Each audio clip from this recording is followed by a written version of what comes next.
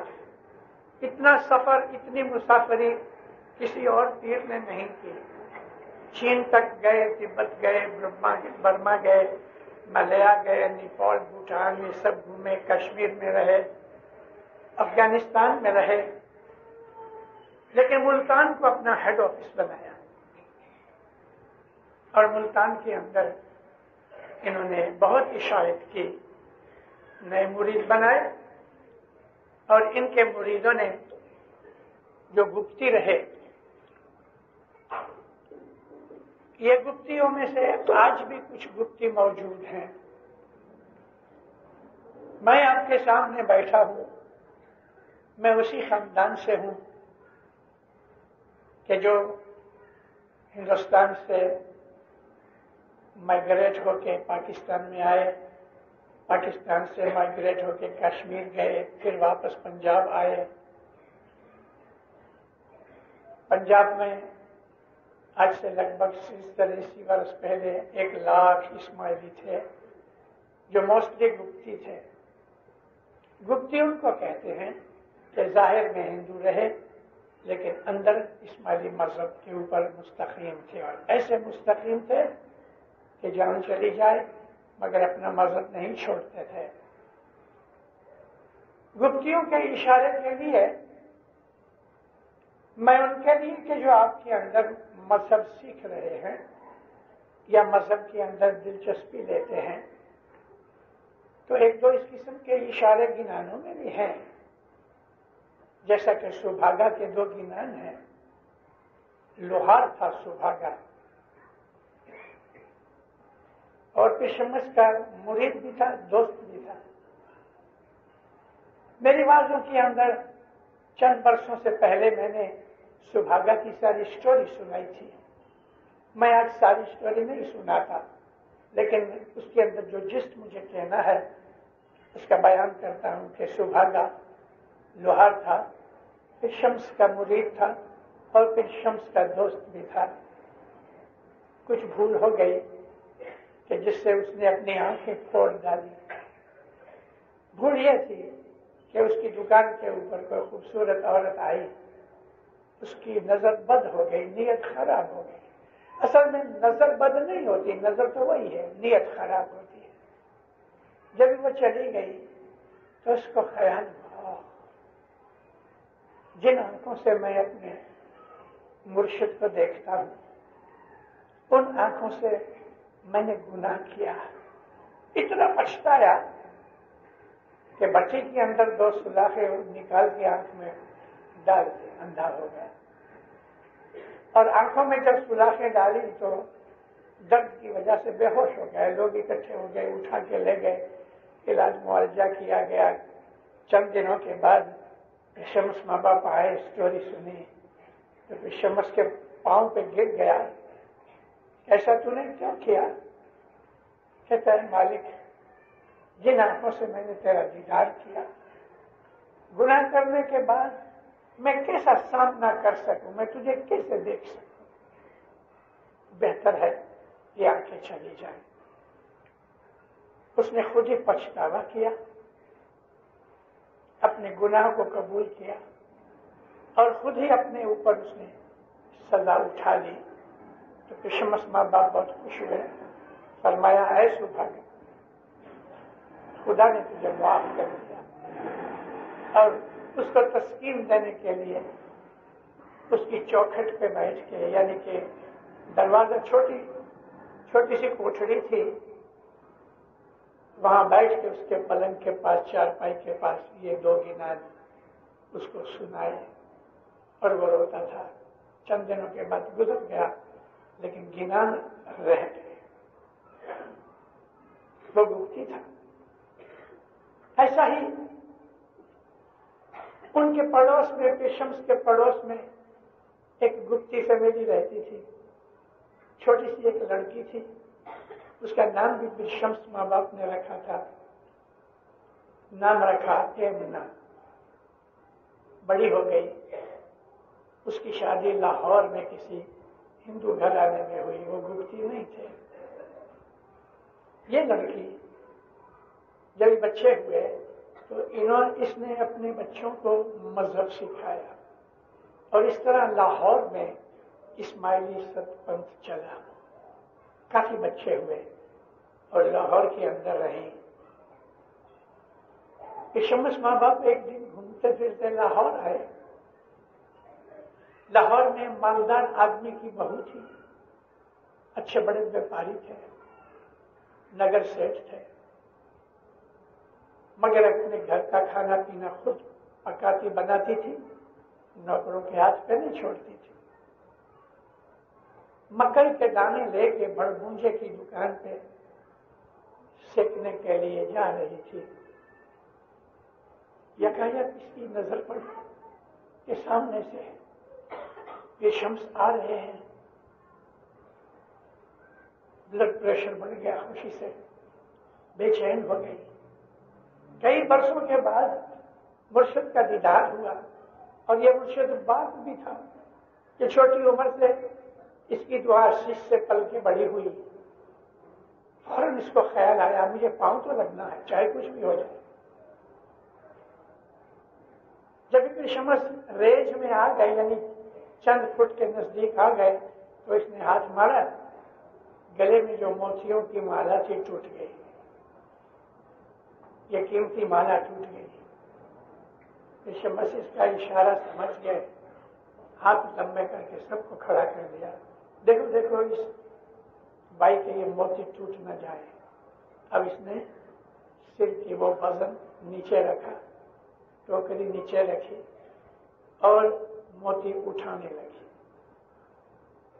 وہ موتی جو شمس کے پاؤں کے بالکل نزدیک پڑے ہوئے تھے، وہ اٹھاتے وقت اس نے سلام کر لیا، یعنی پاؤں پڑی، پاؤں کو ہاتھ بھی لگا دیا۔ شمس نے بھی اس کو غائبانہ دعا سیکھ دی۔ اب اس کے من میں یہ تھا کہ پیر ماں باپ میرے پیچھے پیچھے آ گئے، اور وہ من کی زبان سمجھتا ہے، وہ چاہے بھولانے تو رہ گئے، وہیں سے یہ پلٹی اپنے گھر پہنچنے کے لیے۔ تو شمس ماں باپ اس کے پیچھے پیچھے چلے جاتے ہیں۔ اس کا گھر والا جو تھا، وہ شوہر جو تھا، اس کا جو خسر تھا، یہ سب تو دکان کے اوپر تھے۔ گھر شوہر جو تھا اس کا نام تھا ہریش چندر، سسرے کا نام خسر کا نام تھا کولی چند۔ گھر میں شوہر کی چھوٹی بہن تھی نانند، اس کی ساس بھی کہیں مندر میں باہر گئی ہوئی تھی۔ اب جو گھر واپس آئی تو پھر شمس پیچھے پیچھے پاؤں پڑی، کچھ کھانا پینا پکایا، جلدی سے دیا، مہمانی رکھی۔ شمس نے بہت دعا دی، بہت خوش ہوئی۔ جب سے شادی کی اس نے، تب سے پیر کو دیکھا نہیں تھا۔ اب پیر ماں باپ چلے گئے دعا دے کے۔ نند پوچھتی ہے بھابھی یہ کون تھا؟ کہتی میرے گرو ہیں، میرے باپ کی طرح ہے، لیکن یہ تو مسلمان تھا، ہم ہندو ہیں۔ تم نے تو گھر ابھڑا دیا، یعنی گھر کو تو نے ابھڑا دینے کا مطلب یہ ہے کہ اس کی پاکیزگی تو نے توڑ ڈالی۔ ہندو کے گھر میں مسلمان آئے۔ اب اس کو خیال ہوا یہ تو خطرہ ہو گیا، یہ تو تکلیف ہو گئی۔ دل میں مولا کو یاد کرتی ہے، امام قاسم شاہ کا زمانہ تھا۔ اپنے ہاتھ کے کڑے نکال کے نند کو دیے کہ دیکھ تو یہ کڑے لے لے، لیکن ماں کو کہنا نہیں۔ بٹ تیرے کڑوے سنیارا دے گھڑوے، بٹ تیرے کڑوے سنیارا دے گھڑوے، ارے اللہ میری جیب لڑی لٹ پٹی، آلے اللہ۔ میری بھابھی یہ گھڑے کیا ہے؟ یہ تو سنارے نے گھڑے میں اور بنا سکتی ہوں، میری زبان لٹپٹی ہے، میں تو ماں کو کہنے والی ہوں۔